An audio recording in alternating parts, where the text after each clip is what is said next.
शहर से लगभग 50 किलोमीटर दूर एक पुराना सरकारी विश्राम गृह आज भी खड़ा है। बाहर से देखने पर वह किसी साधारण इमारत जैसा लगता है, लेकिन वहां के स्थानीय लोग आज भी उसके दूसरे फ्लोर पर बने कमरा नंबर 27 का नाम लेने से बचते हैं। कारण सिर्फ एक है।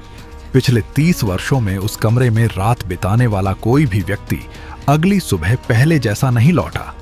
कुछ लोग बिना कुछ बोले हमेशा के लिए गायब हो गए, कुछ मानसिक संतुलन खो बैठे, और जो बचे उन्होंने कभी उस कमरे के बारे में खुलकर बात नहीं की। सरकारी रिकॉर्ड में इन घटनाओं का कोई स्पष्ट कारण दर्ज नहीं है। हर फाइल में बस एक ही पंक्ति लिखी मिली, मामला बंद किया जाता है, पर्याप्त साक्ष्य उपलब्ध नहीं है। धीरे धीरे यह जगह लोगों की यादों से मिटती चली गई। विश्राम गृह बंद हो गया, खिड़कियों पर धूल जम गई, दीवारों का रंग उतर गया, बरामदे की छत जगह जगह से टूटने लगी, लेकिन एक चीज कभी नहीं बदली।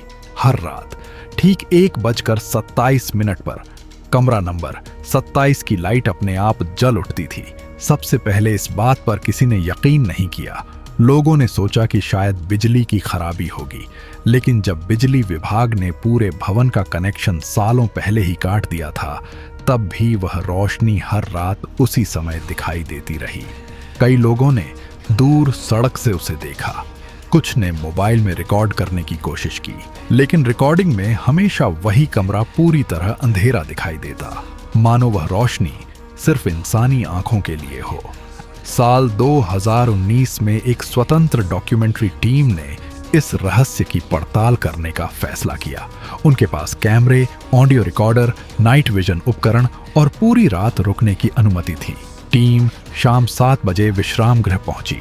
दिन की रोशनी में सब कुछ सामान्य था। टूटी हुई कुर्सियां, पुराने रजिस्टर, दीवारों पर उखड़ा हुआ पेंट और सीढ़ियों के अंत में एक जंग लगा दरवाजा, जिस पर धूल के बीच आज भी साफ लिखा था। कमरा नंबर 27 केयर टेकर ने चाबी देते समय सिर्फ एक बात कही, अगर रात में कोई दरवाजा खटखटाए तो खोलना मत, क्योंकि उस मंजिल पर तुम्हारे अलावा कोई नहीं होगा। टीम ने इसे अंधविश्वास समझकर हंसी में उड़ा दिया। रात बढ़ती गई। घड़ी में 1:26 हुए। कमरे में बैठे सभी लोग अपने कैमरों की स्क्रीन देख रहे थे। पूरी इमारत में गहरा सन्नाटा था। फिर घड़ी की सुई ने जैसे ही 1:27 छुआ, कमरे की बंद पड़ी ट्यूबलाइट बिना बिजली के धीरे धीरे जल उठी, और उसी पल दरवाजे के बाहर 3 धीमी दस्तक सुनाई दी। टक टक टक। कमरे के बाहर हुई तीनों दस्तकें इतनी साफ थीं कि किसी को भी यह कहने की जरूरत नहीं पड़ी कि आवाज सच में आई है। चारों लोग एक दूसरे का चेहरा देखने लगे। कैमरे रिकॉर्ड कर रहे थे, ऑडियो रिकॉर्डर चालू था, लेकिन कमरे के बाहर कौन था, इसका अंदाजा किसी को नहीं था। कुछ सेकंड तक कोई आवाज नहीं आई। फिर दोबारा वही दस्तक हुई, टक टक टक। इस बार उसके बाद एक धीमी आवाज सुनाई दी, दरवाजा खोलिए। आवाज एक बूढ़े आदमी की थी, बहुत शांत, बहुत सामान्य। टीम के सबसे युवा सदस्य ने दरवाजे की ओर कदम बढ़ाया, लेकिन टीम लीडर ने उसका हाथ पकड़ लिया। उसे केयर टेकर की बात याद थी, अगर रात में कोई दरवाजा खटखटाए तो खोलना मत। बाहर से फिर आवाज आई, मुझे बस 5 मिनट रुकना है, बारिश बहुत तेज है। कमरे में मौजूद सभी लोगों ने एक साथ खिड़की की तरफ देखा। बाहर आसमान बिल्कुल साफ था, न बारिश, न हवा, न बादल। फिर यह आदमी बारिश की बात क्यों कर रहा था? टीम लीडर ने दरवाजे के नीचे बने छोटे से गैप में टॉर्च की रोशनी डाली। बाहर किसी के पैर दिखाई दे रहे थे, पुराने चमड़े के जूते, उन पर गीली मिट्टी लगी हुई थी, लेकिन उन जूतों की दिशा उलटी थी, एड़ियां दरवाजे की तरफ और पंजे गलियारे की तरफ, मानो बाहर खड़ा व्यक्ति उल्टा खड़ा हो। कमरे में किसी की हिम्मत नहीं हुई कि एक शब्द भी बोले। कुछ देर बाद आवाज बंद हो गई। फिर गलियारे में किसी के धीरे धीरे चलते हुए कदमों की आवाज आने लगी। थक थक थक। ऐसा लग रहा था जैसे वह व्यक्ति दरवाजे से दूर जा रहा हो। कदमों की आवाज धीरे धीरे कम होती गई और फिर पूरी तरह गायब हो गई। टीम ने राहत की सांस ली, लेकिन तभी ऑडियो रिकॉर्डर की स्क्रीन अपने आप चमकने लगी। रिकॉर्डर किसी की आवाज रिकॉर्ड कर रहा था, जबकि कमरे में कोई नहीं बोल रहा था। टीम लीडर ने हेडफोन लगाया। सिर्फ 5 सेकंड सुनने के बाद उसके चेहरे का रंग उड़ गया। उसने बिना कुछ कहे हेडफोन उतार दिए। बाकी लोगों ने जोर दिया कि आखिर रिकॉर्डिंग में क्या है। उसने कांपती आवाज में सिर्फ इतना कहा। बाहर जो आदमी था वह दरवाजा नहीं खटखटा रहा था, वह कमरे के अंदर खड़े किसी व्यक्ति से बात कर रहा था। सभी की नजरें एक साथ कमरे के भीतर घूम गईं। कमरे में 4 लोग थे, या सचमुच 4 ही थे। उसी पल कमरे के कोने में रखा पुराना आईना धीरे धीरे अपने आप धुंधला होने लगा और धुंध के बीच एक 5वीं परछाई धीरे धीरे उभरने लगी। चारों लोग कुछ पल तक उस आईने को देखते रह गए। पहले उन्हें लगा कि शायद यह रोशनी का भ्रम है, लेकिन अगले ही क्षण आईने में दिखाई दे रही 5वीं परछाई ने धीरे धीरे अपना सिर उठा लिया। कमरे के अंदर खड़े चारों लोग बिल्कुल स्थिर थे, लेकिन आईने में वह 5वीं आकृति उनकी ओर बढ़ रही थी। उसका चेहरा धुंधला था, कंधों तक लंबे बाल, सफेद कपड़े और चलते समय उसके पैरों की कोई हरकत दिखाई नहीं दे रही थी। ऐसा लग रहा था जैसे वह फर्श पर चल नहीं रही, बल्कि हवा में तैर रही हो। टीम के एक सदस्य ने डरते हुए पीछे मुड़कर देखा। कमरा खाली था, आईने के बाहर कोई नहीं था, लेकिन जैसे ही उसने दोबारा आईने की तरफ देखा, वह आकृति अब पहले से कहीं ज्यादा करीब आ चुकी थी। उसके चेहरे की जगह सिर्फ काला अंधेरा दिखाई दे रहा था। टीम लीडर ने तुरंत कैमरा आईने की तरफ घुमा दिया। कैमरे की स्क्रीन पर आईना बिल्कुल सामान्य दिखाई दे रहा था। उसमें सिर्फ 4 लोगों का प्रतिबिंब था। 5वीं परछाई सिर्फ उनकी आंखों को दिखाई दे रही थी। कमरे का तापमान अचानक गिरने लगा। सभी की सांसों से धुआं निकलने लगा। तभी कमरे में रखा पुराना टेलीफोन अपने आप बज उठा। ट्रिंग ट्रिंग ट्रिंग। विश्राम गृह कई वर्षों से बंद था। टेलीफोन की लाइनें बहुत पहले काट दी गई थीं, फिर भी घंटी लगातार बज रही थी। कोई भी उसे उठाने की हिम्मत नहीं कर रहा था। लगभग 30 सेकंड बाद घंटी अपने आप बंद हो गई और उसी पल टेलीफोन का रिसीवर बिना किसी के छुए धीरे धीरे ऊपर उठ गया। रिसीवर हवा में कुछ सेकंड तक लटका रहा, फिर धीरे से अपनी जगह वापस आ गया। कमरे में एक अजीब सी खरखराहट गूंजने लगी, जैसे कोई बहुत पुरानी रिकॉर्डिंग चल रही हो। उस खरखराहट के बीच एक महिला की धीमी आवाज सुनाई दी, समय खत्म हो रहा है। फिर सब कुछ शांत हो गया। टीम ने तुरंत सामान समेटने का फैसला किया। उन्हें लगा कि अब इस इमारत से बाहर निकल जाना ही सही होगा। चारों लोग जल्दी जल्दी कमरे से बाहर निकले।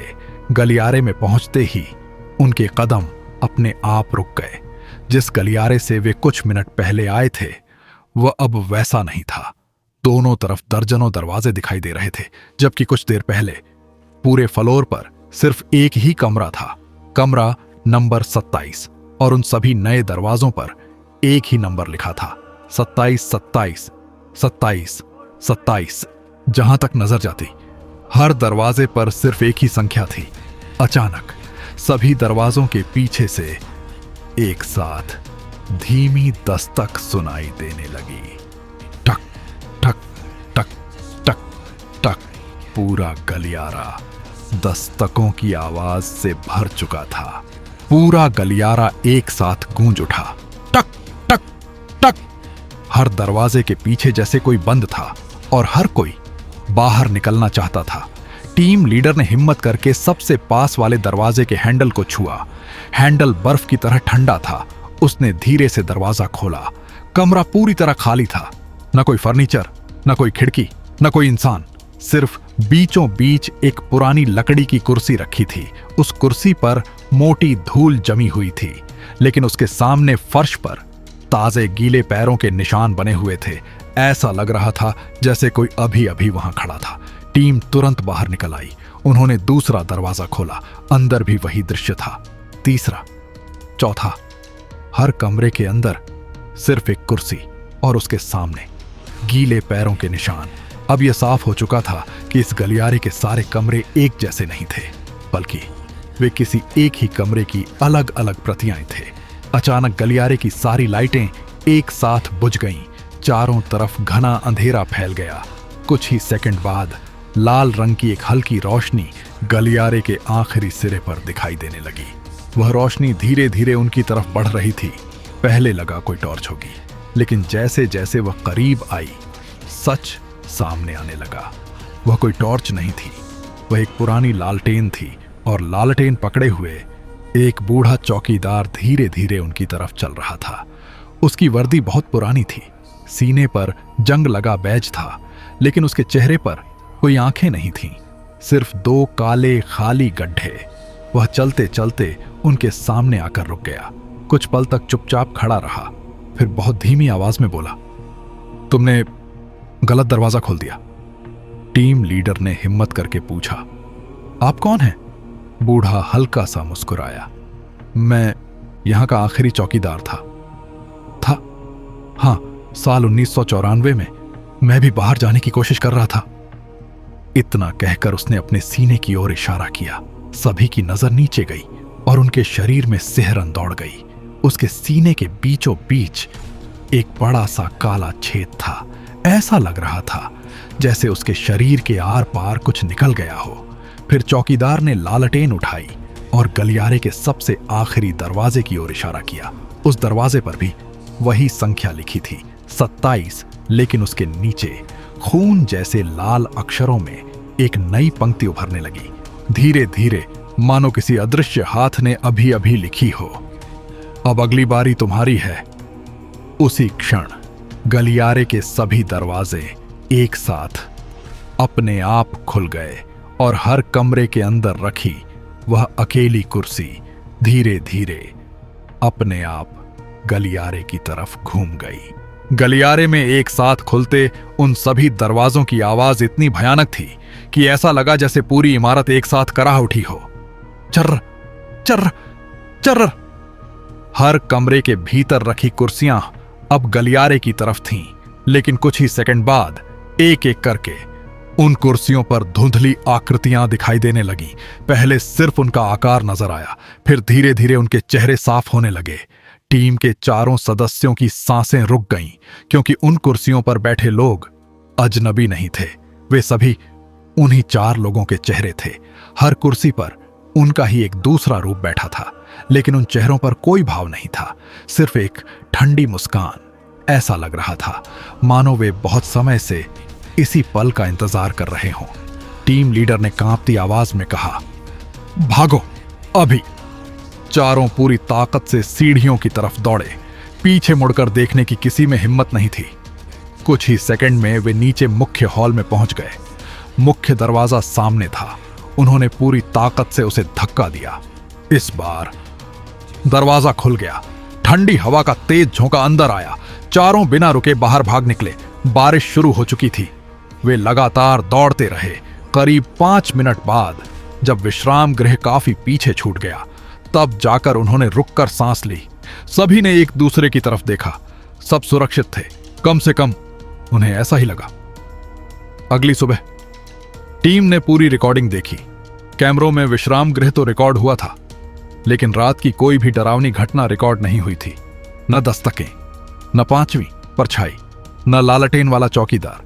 सब कुछ सामान्य दिखाई दे रहा था। ऐसा लगा मानो पूरी रात कुछ हुआ ही न हो। टीम ने इस घटना को सार्वजनिक नहीं किया। उन्होंने बस इतना कहा कि इमारत पूरी तरह खाली थी।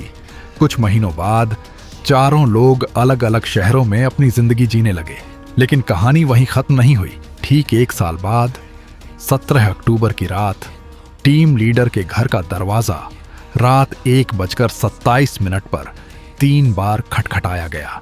टक टक टक।